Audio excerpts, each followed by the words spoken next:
El Sistema Integrado de Medios de la Universidad Estatal de Milagro, UNEMI, presenta Altavoz Digital. Altavoz Digital, donde abordaremos temas de salud, datos históricos, variedad de noticias y análisis de contenido semiótico. Sean ustedes bienvenidos. Altavoz Digital presenta La Guerra de Hiroshima y Nagasaki, el amanecer de la era nuclear. Bienvenidos a una nueva edición de Altavoz Digital. Soy William Piedragote y hoy nos sumergimos en uno de los capítulos más impactantes y controversiales de la historia moderna de los bombardeos atómicos de Hiroshima y Nagasaki en 1945. Antes de comenzar, permítanme presentarles a nuestro extraordinario panel de locutores. Saludos a todos, soy Teresa Prieto y es un placer estar aquí para compartir conocimientos sobre estos eventos cruciales en este programa a través del SIN UNEMI. Hola a todos, mi nombre es Nairobi Marín. Estaré con ustedes en este programa explicándoles una nueva perspectiva sobre los aspectos tácticos y estratégicos de estos bombardeos. Saludos oyentes, soy Susana y hoy exploraremos juntos las implicaciones morales y geopolíticas de estos eventos históricos sucedidos mientras que el 75% de la población viva actualmente aún no nacía. ¿Sabías que el piloto de Enola Gay, Paul Tibbets, nombró el avión en honor a su madre? Enola Gay Tibbets nunca supo que el nombre estaría ligado a uno de los eventos más controvertidos de la historia hasta después del bombardeo. Paul eligió el nombre como un gesto de afecto, sin imaginar el peso histórico que tendría. Curiosamente, Tsutomu Mabuchi sobrevivió a ambas bombas atómicas. Estaba en Hiroshima por negocios cuando cayó la primera bomba. Herido, regresó a su hogar en Nagasaki, donde experimentó el segundo bombardeo 3 días después. Yamaguchi vivió hasta los 93 años, convirtiéndose en un ferviente defensor de la paz. 6 de agosto de 1945, aproximadamente a las 8:15 de la mañana, el cielo sobre Hiroshima se ilumina con un resplandor cegador. Ese fue el momento en que la primera bomba atómica utilizada en combate detonó sobre Hiroshima. Pero para entender cómo llegamos a este punto, debemos retroceder en el tiempo.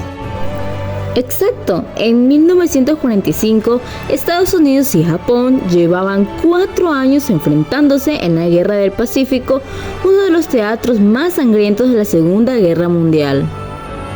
¿Pero qué llevó a Estados Unidos a considerar el uso de armas nucleares?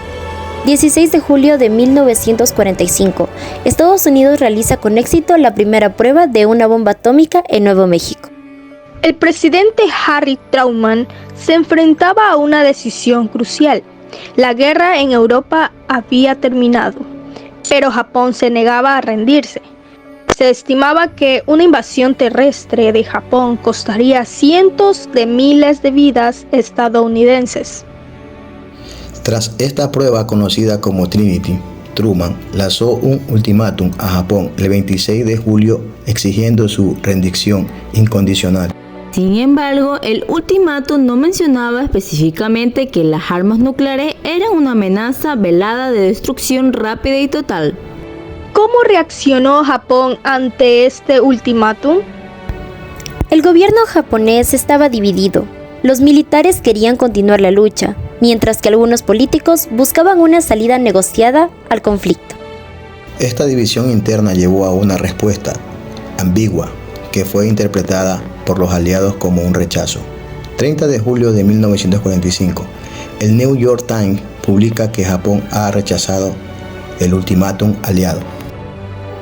¿Sabías que la cúpula de Genbaku, ahora conocida como el domo de la bomba atómica, sobrevivió milagrosamente a la explosión en Hiroshima? Ubicada casi directamente debajo del punto de detonación, la estructura permaneció en pie mientras los edificios a su alrededor fueron destruidos. Hoy es un símbolo de paz y un patrimonio de la humanidad de la UNESCO. Un mito popular afirma que Coca-Cola inventó la Fanta para el mercado nazi durante la Segunda Guerra Mundial. En realidad fue creada en 1940, cuando el embargo comercial impidió que la compañía importara el jarabe de Coca-Cola a Alemania. La Fanta original era muy diferente a lo que conocemos hoy y se hacía con residuos de otras producciones alimenticias. Y así llegamos al fatídico 6 de agosto. ¿Pueden describirnos qué sucedió ese día? A las 2:45 de la madrugada, el bombardeo B-29 Enola Gay despegó de la isla de Tinian, llevando consigo la bomba atómica Little Boy. A las 8:15 de la mañana, Little Boy fue lanzada sobre Hiroshima. La explosión generó una temperatura de más de 1 millón de grados centígrados en su centro y una onda expansiva devastadora. La bomba de Hiroshima tenía una potencia equivalente a 20.000 toneladas de TNT. El impacto fue catastrófico. Más del 60% de la ciudad fue destruida instantáneamente. Las estimaciones de víctimas varían, pero se cree que entre 70.000 y 80.000 personas murieron de inmediato. Una tragedia de proporciones inimaginables, pero la historia no terminó ahí, ¿verdad? No, lamentablemente no. 3 días después, el 9 de agosto, una segunda bomba, conocida como Fat Man, fue lanzada sobre Nagasaki. Aunque Nagasaki no era el objetivo original, las condiciones climáticas llevaron a un cambio de planes de último minuto. La bomba de Nagasaki era aún más potente, con un equivalente a 21.000 toneladas de TNT. El resultado fue igualmente devastador. Se estima que entre 4.000 y 75.000 personas murieron instantáneamente en Nagasaki. Los efectos de estos bombardeos fueron más allá de la destrucción inmediata, ¿no es así? Absolutamente, los sobrevivientes, conocidos como Hibakusha, sufrieron efectos a lo largo plazo debido a la radiación. Se observaron problemas de salud como leucemia, cáncer y defectos de nacimiento en las generaciones posteriores. Además del impacto físico, el trauma psicológico y social ha perdurado por décadas en la sociedad japonesa. Se estima que para finales de 1945, las muertes totales debido a los efectos inmediatos y a lo largo plazo de los bombardeos alcanzaron las 200.000 personas. Estos eventos llevaron a la rendición de Japón el 15 de agosto, poniendo fin a la Segunda Guerra Mundial, pero también marcaron el inicio de una nueva era. En la era nuclear, el mundo entró en un periodo de tensión conocido como la Guerra Fría, donde la amenaza de un conflicto nuclear global era constante. El desarrollo de armas nucleares se aceleró, llevando una carrera armamentista entre las superpotencias. Esto cambió fundamentalmente la estrategia militar y las relaciones internacionales. La doctrina de la destrucción mutua asegurada mantuvo un delicado equilibrio de poder. Al reflexionar sobre estos eventos, ¿qué lecciones podemos extraer para el mundo actual? Los bombardeos de Hiroshima y Nagasaki plantean preguntas éticas profundas sobre el uso de armas de destrucción masiva y la responsabilidad de los líderes en tiempos de guerra. Nos recuerdan la importancia de buscar soluciones diplomáticas y evitar la escalada de conflictos. También subrayan la necesidad de controles internacionales sobre las armas nucleares y la importancia de los tratados. Sin duda, la sombra de Hiroshima y Nagasaki sigue presente en nuestro mundo actual. Estas ciudades se han convertido en símbolos de paz y en un recordatorio constante de los horrores de la guerra nuclear.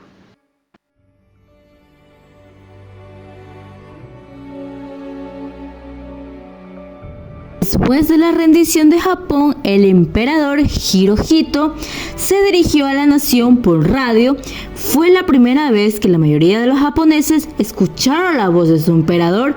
El mensaje, conocido como el Hyoku Hosu o transmisión de la joya de la voz, utilizó un lenguaje tan formal y arcaico que muchos ciudadanos tuvieron dificultades para entenderlo.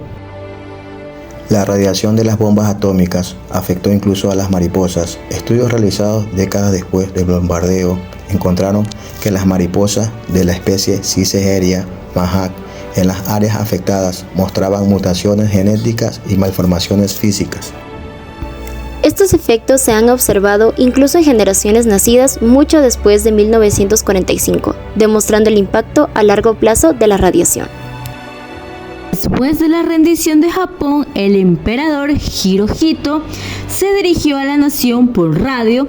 Fue la primera vez que la mayoría de los japoneses escucharon la voz de su emperador. El mensaje, conocido como el Hyoku Hosu o transmisión de la joya de la voz, utilizó un lenguaje tan formal y arcaico que muchos ciudadanos tuvieron dificultades para entenderlo. La radiación de las bombas atómicas afectó incluso a las mariposas. Estudios realizados décadas después del bombardeo encontraron que las mariposas de la especie Ciceheria mahac en las áreas afectadas mostraban mutaciones genéticas y malformaciones físicas. Estos efectos se han observado incluso en generaciones nacidas mucho después de 1945, demostrando el impacto a largo plazo de la radiación. La bomba atómica se gestó en el ámbito de la comunidad científica. Expertos en física nuclear como Eugen Paul Wagner y Leo Szilard, ambos judíos de procedencia húngara, estaban convencidos de las posibilidades reales de fabricar una nueva bomba, partiendo de los grandes avances experimentados en torno a la fisión del átomo. Conscientes de sus insondables repercusiones, no ocultaron su preocupación acerca de los progresos científicos que en la materia nuclear se venían obteniendo en los laboratorios de la Alemania nazi, llegando incluso a la conclusión de que un arma tan poderosa podía guiar a Adolf Hitler a la consecución de su sueño de dominación mundial. Alertados por esta circunstancia, decidieron invitar a uno de los científicos estelares del momento. Por otra parte, enemigo acérrimo del nazismo, Albert Einstein, previa aceptación y como integrante del equipo de investigación. Einstein fue uno de los firmantes de una carta junto con otros hombres de ciencia, como Enrico Fermi o el propio Szilard, que fue remitida a Franklin D. Roosevelt, con fecha del 2 de agosto de 1935. Conocedor de tan privilegiada información, el presidente Roosevelt estuvo de acuerdo con el proyecto para la comunidad científica, convencido de que los resultados obtenidos podrían generar un alto impacto de entrada en el posterior devenir de la Segunda Guerra Mundial. Con su visto bueno, se daba inicio al llamado Proyecto Manhattan, una iniciativa macro-estadounidense apoyada por Gran Bretaña y Canadá. En sus comienzos, nadie podía imaginar cuál habría de ser el resultado final, ni mucho menos que Japón habría de ser el blanco donde sería arrojada la primera bomba atómica, una mañana de agosto de 1945. El proyecto Manhattan representó el proyecto científico, tecnológico, militar y económico más ambicioso de Estados Unidos en el marco de la Segunda Gran Guerra.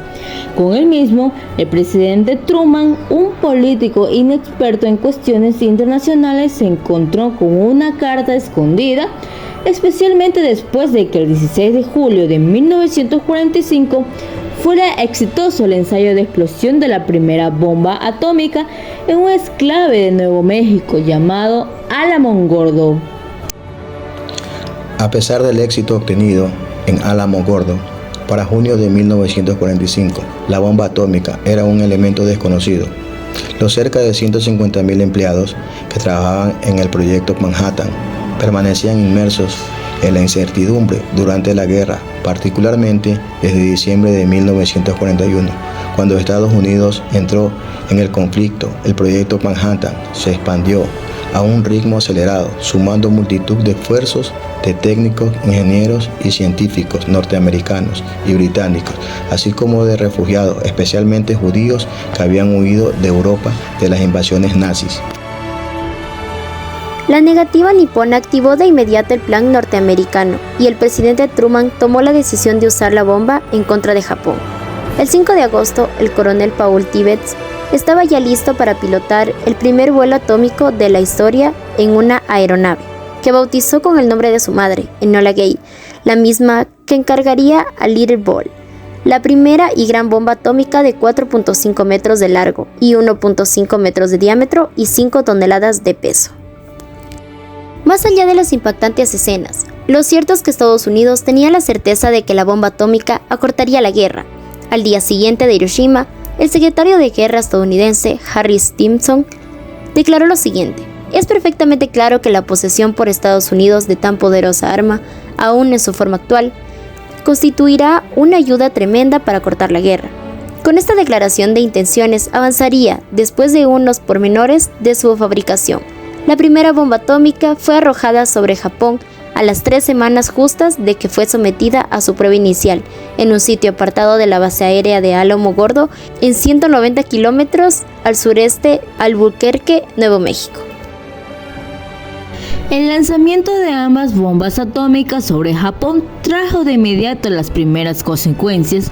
Así, el Universal reportaba sobre Hiroshima, séptima de las ciudades japonesas que habían quedado virtualmente borradas del mapa a causa del cataclismo provocado por una sola bomba atómica arrojada por los americanos y cuyos efectos deshicieron los edificios, cual si fueran castillos de naipes, y no dejaron huella de vida animal en todo su radio de acción.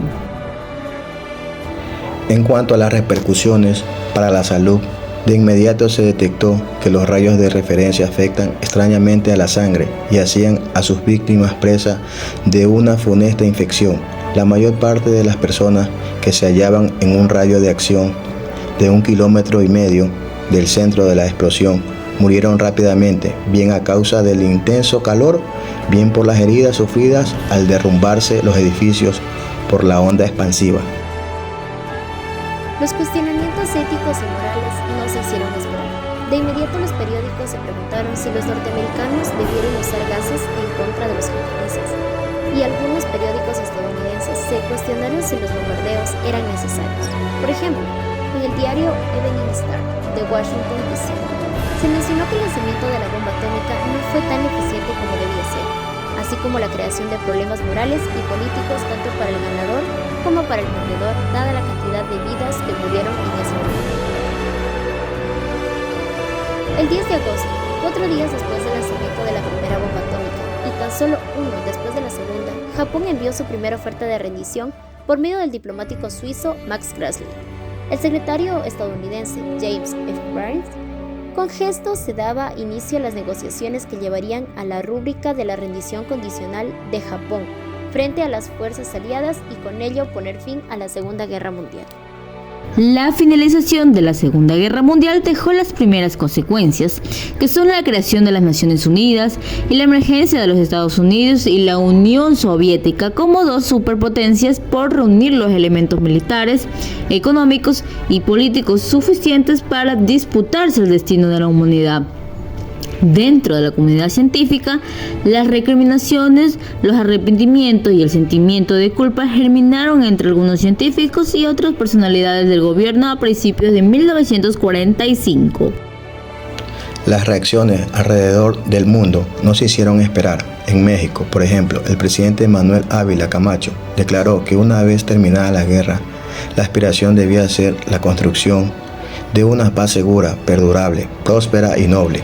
Por parte de la comunidad científica, Robert Oppenheimer, uno de los físicos artífices de la bomba atómica, dijo que la existencia de la bomba ha reducido las posibilidades de una tercera guerra mundial y nos ha dado una esperanza válida en el ámbito internacional.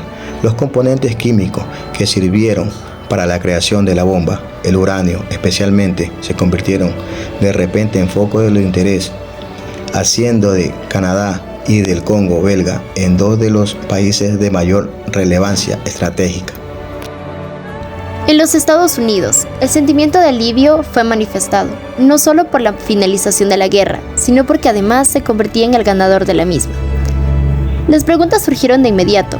El mismo 9 de agosto, Excelsior compartía con sus lectores el siguiente cuestionamiento, a saber: ¿perdonará el pueblo norteamericano todo esto, fundándose en que es válido en la guerra y en el amor?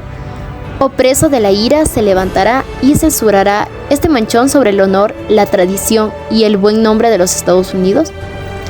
Estas percepciones de carácter ético ya surgieron en Japón tras el episodio de Hiroshima, cuando en una radiodifusión dirigida a Estados Unidos, el gobierno nipón manifestó que el uso de la bomba atómica señala al enemigo para las edades por venir, como el destructor de la justicia y la especie humana.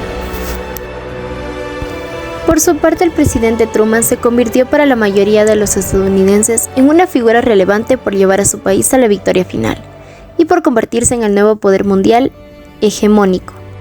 Un fehaciente ejemplo se dio cuando en diciembre de 1945 Truman fue designado por la revista Time como el hombre del año. En su última edición anual se decía lo siguiente: el más grande de todos los grandes acontecimientos de 1945 fue la bomba atómica. Otro impacto relevante con el cual tuvo que lidiar el gobierno de Washington se dio en el terreno de la diplomacia internacional respecto al control y al uso de energía atómica. Tal y como se verá a continuación, la situación y el peligro que suscitó este invento científico provocó miedo e incertidumbre en cuanto a su uso. Un ejemplo de ello fueron las palabras de la viuda del presidente Roosevelt, en el sentido de que si los Estados Unidos no podían entenderse con otras naciones, la primera bomba atómica en la próxima guerra caería en los Estados Unidos. En cuanto a Japón, las bombas atómicas representaron en primera instancia un cambio geopolítico de consideración, ya que la conclusión de la guerra, como se mencionó anteriormente, implicó el fin del imperio japonés en ultramar y la devolución de las posesiones que había acaparado en su rápida carrera expansionista. Japón volvía a ser un reino de pequeñas dimensiones, mermó su orgullo y sentimientos nacionalistas y hasta emergió el temor de enfrentarse a una revuelta interna.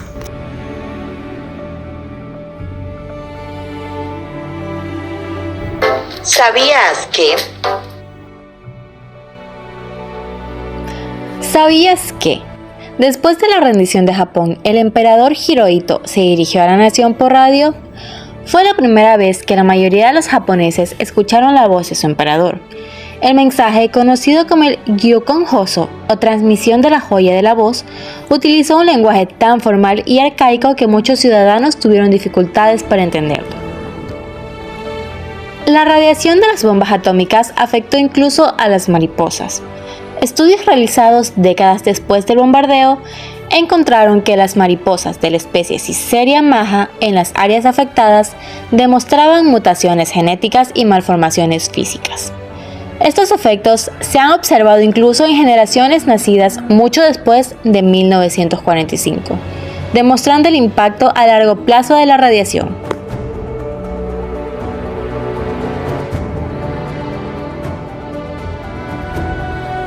Después de la rendición de Japón, el emperador Hirohito se dirigió a la nación por radio. Fue la primera vez que la mayoría de los japoneses escucharon la voz de su emperador. El mensaje, conocido como el Gyoku Hosu, o transmisión de la joya de la voz, utilizó un lenguaje tan formal y arcaico que muchos ciudadanos tuvieron dificultades para entenderlo.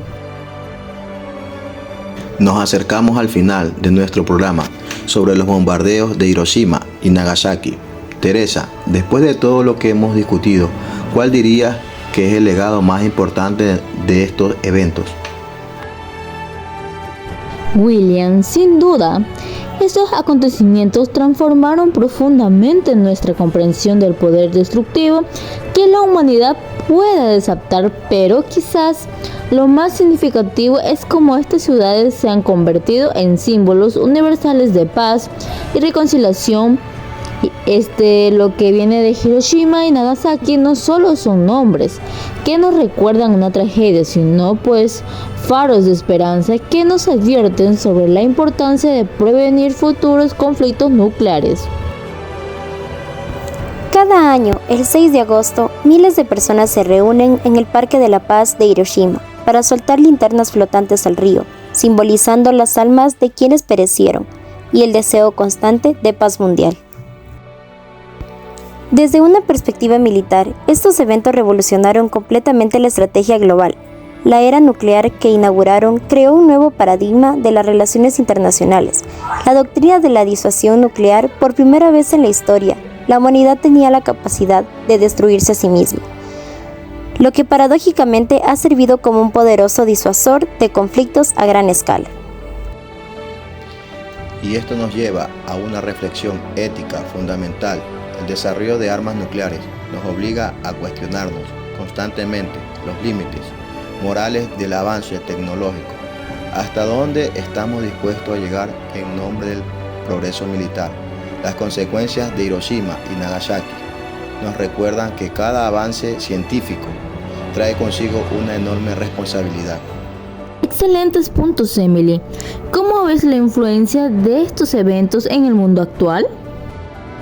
Bueno, hoy en día los tratados de no proliferación nuclear y los esfuerzos internacionales por el desarme con consecuencia directa de estas experiencias, la comunidad internacional ha establecido salvaguardas y protocolos estrictos para prevenir que algo así vuelva a ocurrir. Además, es importante mencionar que Japón emergió de estas cenizas para convertirse en una potencia económica mundial, manteniendo un fuerte compromiso con la paz y el desarme nuclear. Es un ejemplo extraordinario de resiliencia y transformación. Las ciudades de Hiroshima y Nagasaki son hoy prósperos centros urbanos con poblaciones combinadas de más de 2 millones de habitantes, símbolo de la capacidad humana de renacer y reconstruir. Creo que uno de los mensajes más poderosos que nos dejan estos eventos es la importancia del diálogo internacional y la diplomacia. El mundo actual enfrenta nuevos desafíos y tensiones, pero la lección de Hiroshima y Nagasaki recuerda el costo incalculable de permitir que los conflictos escalen hasta puntos. Sin duda, y hablando de lecciones, ¿qué mensaje final le gustaría compartir con nuestra audiencia? La historia no debe ser solo un registro de eventos pasados, sino una fuente de aprendizaje para construir un futuro mejor.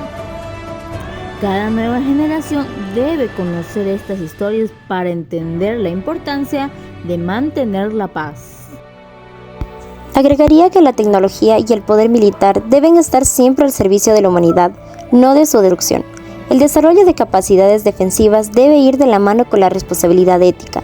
Y recordar que cada decisión que tomamos, especialmente en el momento de conflicto, consecuencias que pueden extenderse por generaciones. La paz es solo la de guerra, con su activo acción y el respeto mutuo. Palabras muy sabias antes de despedirnos. Quisiera agradecer a nuestras compañeras y amigas por compartir sus conocimientos y reflexiones sobre el tema tratado el día de hoy. Teresa Prieto, Emily Calle, Susana Vivanco, gracias por acompañarnos hoy.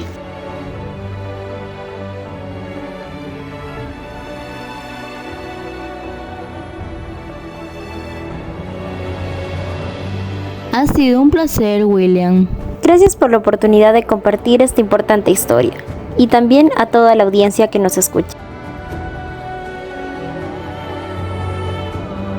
Y por supuesto, un agradecimiento especial a Ashley Torre por sus valiosas contribuciones como nuestra voz en Ox. A nuestra audiencia, les recordamos que pueden encontrar más información sobre este tema en nuestra página web. Los invitamos a reflexionar sobre lo que hemos discutido hoy y a compartir sus pensamientos en nuestras plataformas digitales. Recuerden que la paz comienza con cada uno de nosotros en nuestras acciones diarias y en nuestra forma de relacionarnos con los demás.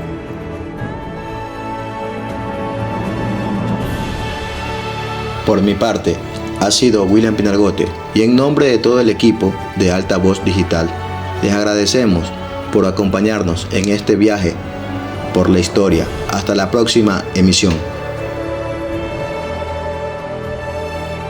Has estado escuchando Alta Voz Digital.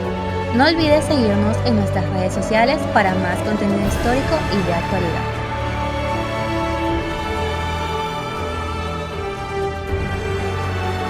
Alta Voz Digital, conectando el pasado con el presente para construir un mejor futuro. El Sistema Integrado de Medios de la Universidad Estatal de Milagro, UNEMI, presentó Alta Voz Digital. Altavoz Digital.